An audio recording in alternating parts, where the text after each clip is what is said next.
we hear after we hear from everybody, then we're going to have breakout sessions from hopefully 9:30 to 10:30. One of them is Equity on Campus, facilitated by Laura Gonzalez and Nessa Julian. And then breakout session 2 is who are our students and what are their needs. Monica Demko, Shi Zhang, and Clarissa Padilla doing that one. And then breakout session 3, communication and collaboration strategies. How do we share the space, facilitated by Ben Gamboa, Marion Edelbrock, and Pablo Martin. And we only got this assignment to do this about a week ago. We kind of threw this together. So thank you, everybody who has put this together. And let's rock and roll here on opening day. So without further ado, let's welcome our president, who's now been on campus for about maybe a month and a half and probably has only literally set foot on campus for maybe a dozen times. But Wes, take it away. Yeah, thank you, Steve. And good morning, everybody. Welcome to the new academic year. I am truly excited to be here. I think most of you know that, and I'll refer to this in my remarks in just a moment, but I think you know that I grew up just right at the foot of Black Mountain on the other side from Miramar, and it's really good to be home. But even more than that, I'm excited to be joining such an amazing faculty and classified professionals. I have yet to meet that many students. I've met a few, but I imagine that they will prove to be the same positive spirited folks, all seeking a different future for themselves. And it's our job, of course, to help them achieve that, whatever the dreams may be. And, I love to tell students my story over at Mount Carmel High. I won't say the name, but a guidance counselor in the 9th grade who told me I was not college material and I should be thinking about something in the labor force. And I love to tell that story because it demonstrates that you cannot be pigeonholed, and neither should our students, of course. We have lots of students who have heard the same kind of thing throughout their lives in different ways, different forms, subtle or not. And it's really important that we all be mindful of that. Given that we have we're running behind, I'm going to try to go as quickly as I can through my portion here, but I think it's important that we set the direction of the academic year correctly. So, Aaliyah, I think you're, can you show the PowerPoint here?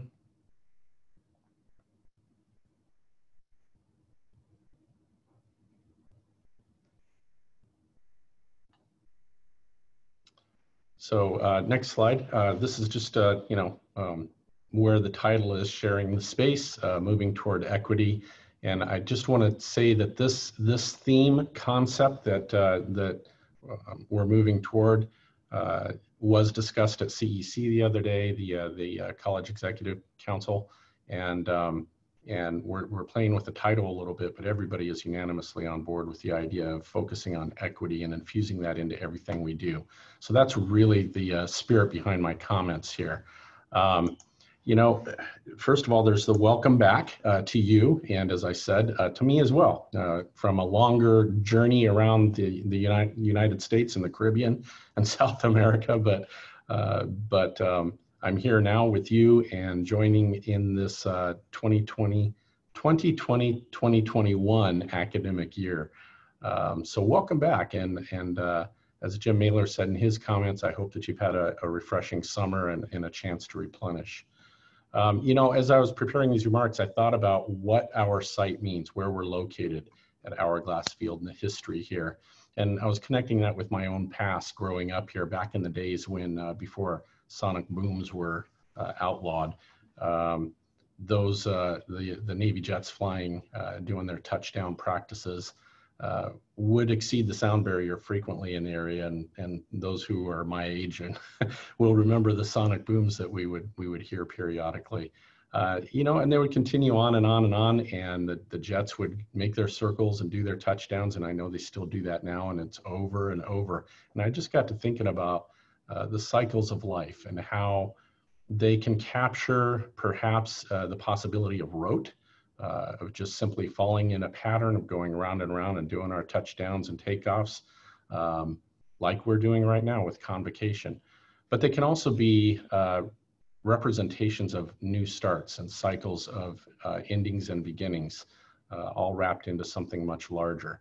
And so that's what I'm suggesting, is that we think about that. You know, every now and then at Hourglass Field, there may be new jets, there may be new pilots, there may be new methods for flying, and I don't know anything about the flying of a Navy fighter, but I imagine there's some new things that they try every now and then.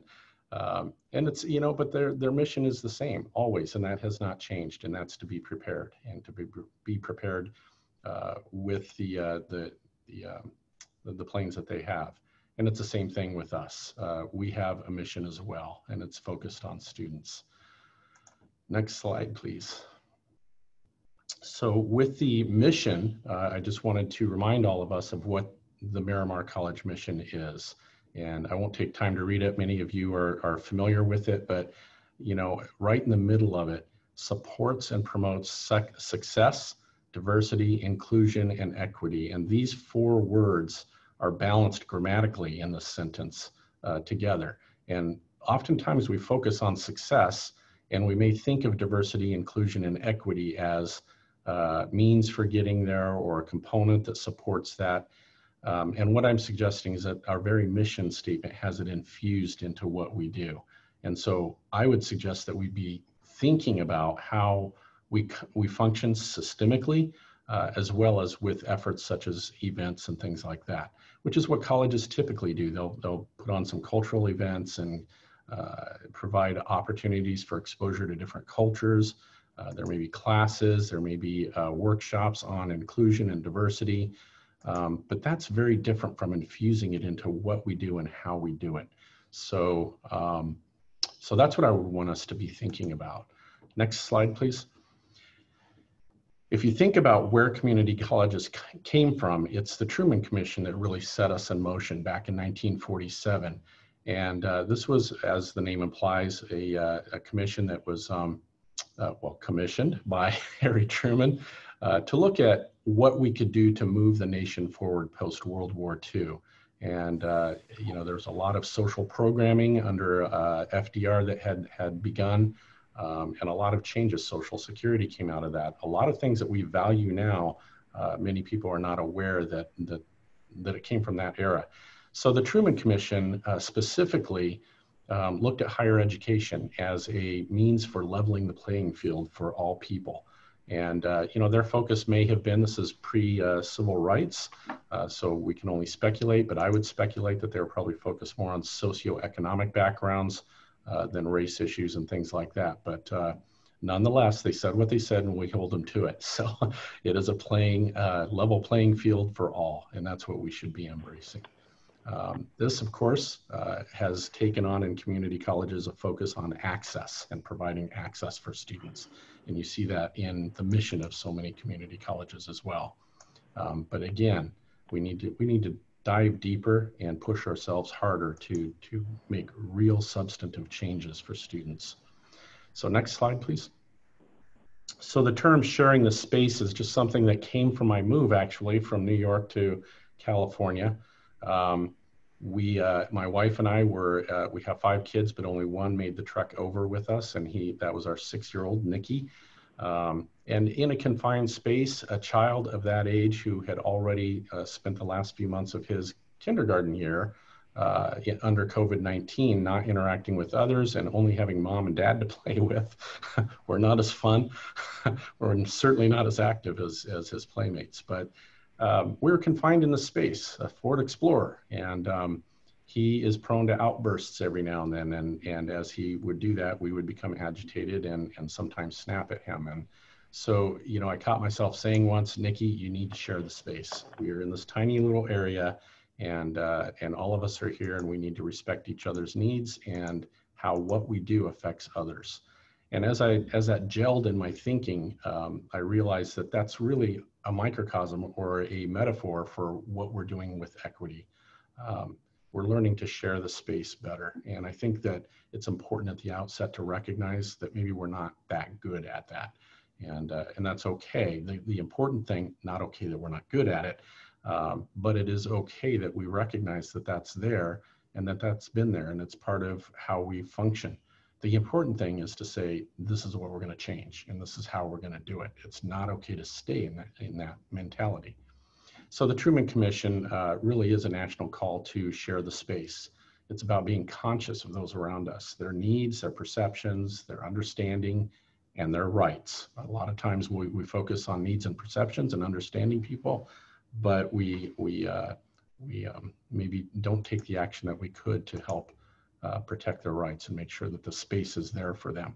So it's about creating an environment where we all are valued and honored and given space to be who we are and who others are. If you think about the first two pieces there, valued and honored, those are internal. That's something that we do and how we perceive others and how we choose to view others. The other piece, giving space to people, is an action item.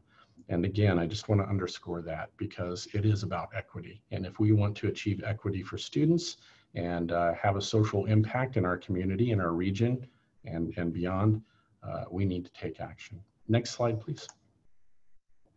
Some of you have probably seen this illustration before, the difference between equality and equity.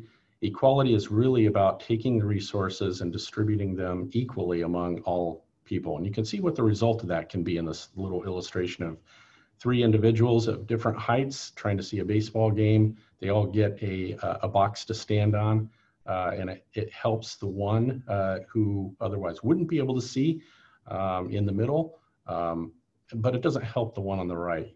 It doesn't give enough resources to that person to help them see the game as well. And then the person on the left really didn't need it. So equality may not achieve our goals.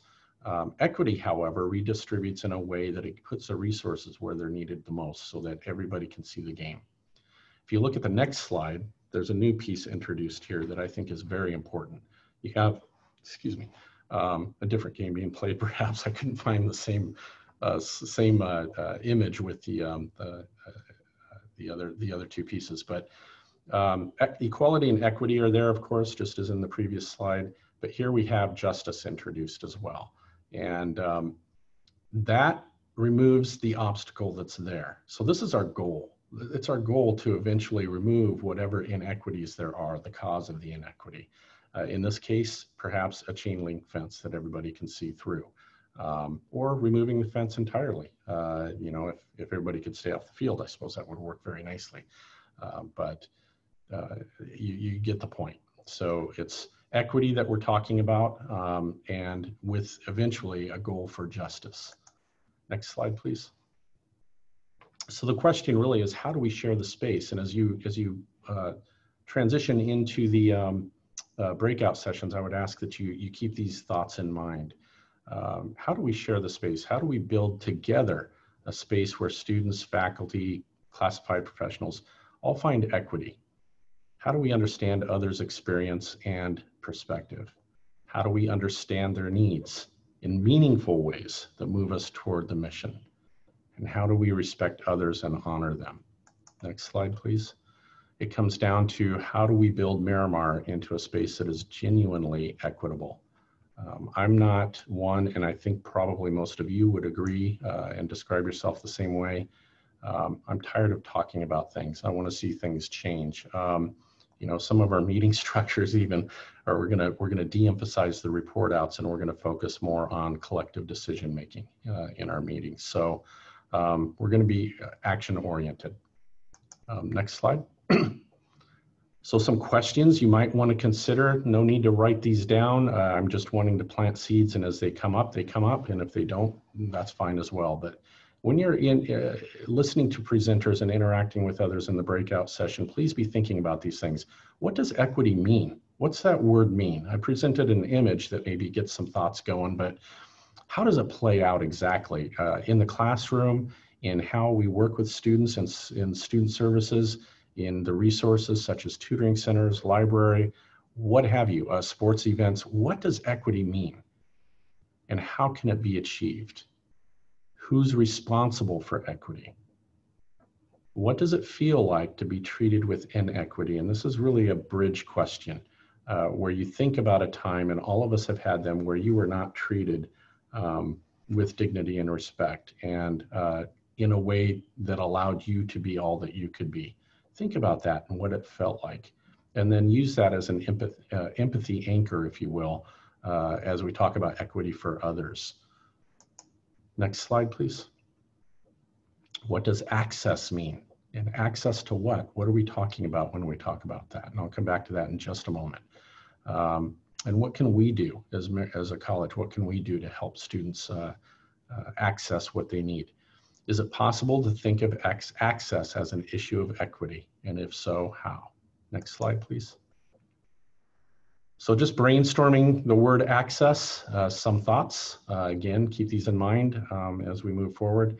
Access to education, I think we would all probably say that. As we thought about it more, that might translate into access to knowledge, access to learning, access to professors. Are you available for students? Are they able to find you when they need you? Or at a reasonable time frame for them to find you. At 2 a.m. may not be the best time. Access to other students. Are you creating a space where students can access each other for community, a sense of community? Again, creating that space. Access to resources, access to dialogue, how to talk about things, and a place where they are able to safely talk about things that are on their mind or what their ideas are. Next slide. Some things that we've been talking about in the circle of change, access to power. You'll notice that I have a little bit different leadership style. I'm truly collaborative, and that's basically creating a space where we have broadened access to power. I may be the one who's ultimately making decisions, but I want those to be informed by us as a community. And so that shares that space of power. Access to guidance, and I knew there would be a misspelled word somewhere in here. So my apologies for that. Access to agenda, access to processes, access to fields of study. So in your discipline areas for faculty and classified professionals who work in academic areas, think about your own field and helping students access that field, that discipline area. Access to a fair shot at the future. And access to what? What have I left off the list? There's probably 100 more. So as you go to the breakout sessions, next slide, please. Please be thinking about sharing the space and how we can adopt this as a theme for the coming year. We're working on getting the language taken care of there so that it's more of what we want. But for now, let's just work with that, the concept of sharing the space. And I love this image, by the way, because it includes an ADA image. With that, I think we are at a point for moving on to, I believe, who's next up? Or Steve, are you taking back over? Yeah, I'll take it back. And then, thank you, Wes. We appreciate that. Thank you. Thank you. And you got your first convocation out of the way, at least your speech. So good. Nice job. Thank you. Welcome aboard. We all look forward to working with you. Let's move on now. Brett Bell, our Vice President of Administrative Services, to talk budget and all that fun stuff. Brett, take it away. Good morning, all. I'm very happy to start the fall semester. I understand, and my staff understand, the challenges of working in a remote operation. We've been working at this since this past March and through the summer, and I think we've developed some very good processes and practices to continue to support you and your students. So you have my commitment to continue doing that. I would imagine that as the fall semester gets started, we're going to run into some new and some novel environments related to our remote operations. Please stay patient with us. You have my commitment that we will continue to work with you for resolution with the ultimate goal of student success. The primary item that Administrative Services is working on right now is budget development. I wanted to assure you that the general fund unrestricted is stable with where we left it all in the spring when everyone left. Our funded targets for FTES and FTEF have not changed from the tentative budget that we discussed in the spring. I wanted to also assure you that there are additional revenues and resources coming to us to help support us excuse me, in this new remote environment.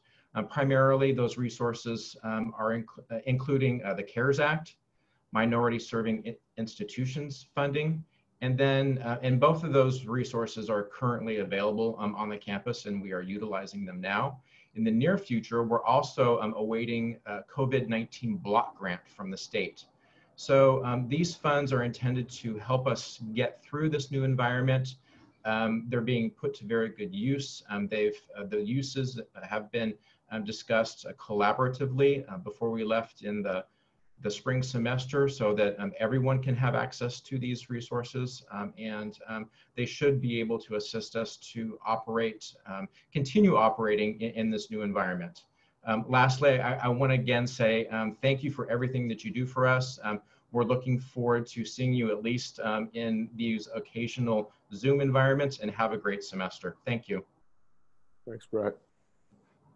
Awesome. Thank you, Brett. Let's bring in our Vice President of Student Services, Adrian Gonzalez. The floor is yours, Adrian.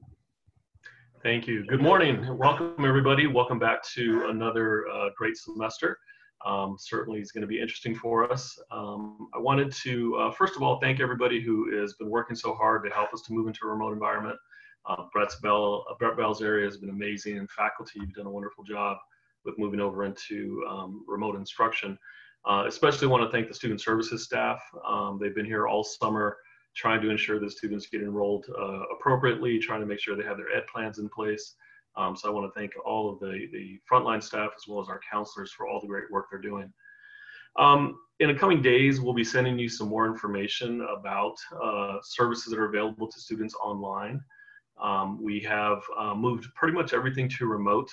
There are a few things we're still working on, things like telephone access, but generally, students are able to access all the student service areas via remote. Also wanted to bring to your attention, we're doing a series of webinars. Many of you are participating in that. It's called JETS Welcome Back Days. It'll be occurring August 18th through the 20th, as well as the 25th through the 27th. We have several webinars that highlight academic areas, programs available on campus, and how students can access student services more easily. So watch for that. We'll be putting out some more information in the coming days about that. And then lastly, just trying to keep us moving along because the timing is tight. Someone reminded me that last year I said a dad joke. It was a Barack Obama joke, if you all remember. So I do have one courtesy of Lou Ascioni. Ready? So what did the band leader name his two daughters? Anna 1, Anna 2. So with that, have a great semester. Brett, I'm glad you enjoyed that one. Have a great semester, everyone. All right, thank you, Adrian. If you want, you can be the MC. You got all the good jokes. You want to do that? You want to take over my duties moving forward? All right, no. Thank you. This is the one time in 20 years living at this house, they've never worked on the street or paved it. They probably have never, ever paved your street in San Diego, and it's the one time all of a sudden they're here paving the street. So I apologize if you can hear that behind me. Now let's turn it over to a guy I often get a chance to make fun of when we're live doing this. Ben Gamboa, who's now our acting Vice President of Instructional Services at probably one of the most incredible times in the history of this institution. Ben, take it away. Thanks, Steve. I'm surprised that you didn't comment on my beautiful beard that's making sure that my growing head of hair doesn't oh, I got it. Off balance me, but I appreciate you sparing me this time. Good morning, everyone. On behalf of the Instructional Division, welcome to the new academic year and what I reluctantly call our new normal. I say reluctantly because, like all of you, I yearn to return to the normal of before March, but I also recognize that the former normal will never return quite as it was before. As Constance mentioned earlier, we'll be planning for multiple contingencies for spring term, including hybrid or online instruction, and this all really depends on how COVID-19 continues to impact our county and our state.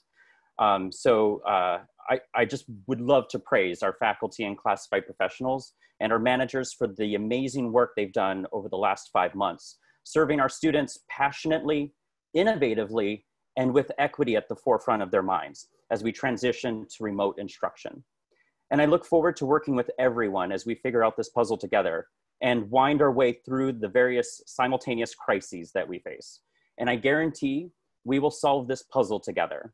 And we will do it as what I like to call the Miramar family. And so I look forward to spending the rest of my time here as your acting VPI as one equal in this family. And I hope you enjoy the rest of your opening day. Thanks, Ben. Thank you. Ben, I have a quick question because my office usually does the scheduling. The schedule probably for the spring and January is due fairly quickly. So that decision of hybrid and all that comes sooner than normal, right? The deans don't even have a lot of the information that we need yet, but the faculty will be hearing, the chairs will be hearing from their deans shortly to put together the spring semester. It's because, as you can imagine, things are different. Sure. Our timing is very different this year. All right. Appreciate it. Thank you, Ben. Love the beard. Dr. Laura Murphy now, Academic Senate President. The floor is yours, Dr. Murphy. Thank you. All right, well, welcome back, and a big welcome to our new president. It's a very exciting time that we have somebody new at the helm, and I personally have a lot of really positive feelings towards our future and where we're going to go in the coming years. So the Academic Senate, obviously not active over the summer, but has been acutely aware of everything going on campus. We are cataloging all of the work and the issues that are moving through our institution. Our first Senate exec meeting is next Tuesday. So we're already discussing how to set our agenda for the beginning of September. And I really want to encourage everyone, not just our faculty, but everyone, to join in on these Senate meetings. They're really important times to hear everybody. And when we talk about equity and having voices heard, we need everybody's voices there. So hopefully one of the benefits of this virtual environment is that there's more opportunity to join certain meetings. And so I want to encourage everybody to please join the Senate meetings this semester. And there's going to be a lot of really important work going on. Obviously, we're still in a time of healing, and that's something that the Senate takes very seriously, that we want to promote that and get this college, back on track. And I think that has to happen so that we can then move into, creating an equitable space and having meaningful discussions about what it means to be diverse and to have inclusion. But we all have to be at the table first in that environment of trust and healing. We're also actively discussing guided pathways and some of the work that our guided pathways coordinators have been doing over the summer and some of the leads as well. We've got a new college governance structure that we're going to be finishing up this semester. So that's a really big one that hopefully everyone will, take a look at and really provide input on. And we have a new website that I believe might be launched sometime late semester. Don't know the exact date, but that's another thing that the Senate is going to be actively reviewing and providing input on in the coming months. So again, welcome back. We are here to help you from the faculty instructional side. If you have any issues, please feel free to contact me or any of the Senate exec. And our meetings are the first and third Tuesdays from 3:30 to 5 on Zoom. So I look forward to seeing everyone and working with everyone, and have a great semester. Thank you, Laura. Thank you very much, Laura. Let's bring on Sean Young now, Classified Senate President. Sean. Good morning, everybody. In an effort to keep us on track here, I'm going to keep this fairly brief. So welcome back on behalf of the classified professionals on campus. We look forward to working with you all, making progress in all of our governance and equity initiatives in the classroom and outside of the classroom. And have a great semester. Thank you, Sean. Wow, that was great. Yeah, you're like a Southwest Airlines pilot, man, running like an hour behind. Good job, dude. There was a leadership change for the Associate Student Government. Manon, who did a great job, has now moved on to Berkeley, Cal Berkeley, I believe. And Sanam Azai is our new Associate Student Government President. I hope I said it correctly. If not, you can correct me now, but the floor is yours, Sanam.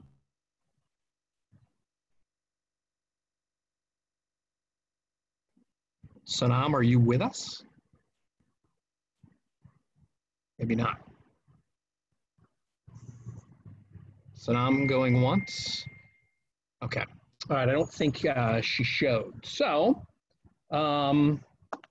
let's move on now to recognition of the new staff. And usually this is quite a big list of people, but it is not because of, you know, the budget and the circumstances that we've had. But usually we bring them up, give them a mug and so forth. But we only have one right now, and it's actually not even a new staff member. It's just a promotion to Student Services Technician that happened on April the 27th for Damaris Garduno. If you are there, welcome. And Damaris?